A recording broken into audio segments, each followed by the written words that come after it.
तो क्या प्रॉब्लम है इसका प्रॉब्लम है साउंड नहीं आ रहा है। ठीक है दोस्तों, शांत नहीं हो रहा है।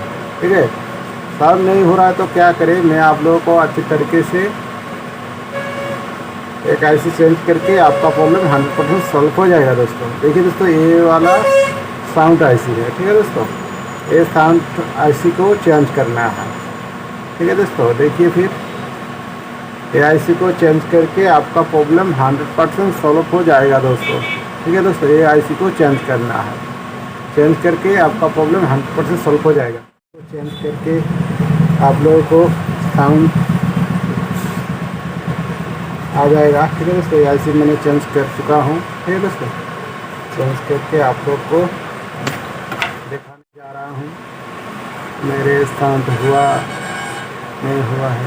ठीक है दोस्तों, चलिए फिर मैं चेक करके आप लोग को दिखाऊँगा कैसे साउंड आ रहा है। ठीक है दोस्तों, चलो फिर इसका तरीका क्या है। ठीक है दोस्तों, ये वाला देखिए साउंड आ रहा है। ठीक है दोस्तों, ठीक है, बिल्कुल एआईसी को चेंज करिए, चेंज करके आपका प्रॉब्लम साउंड बिल्कुल आएगा दोस्तों, 100% आएगा।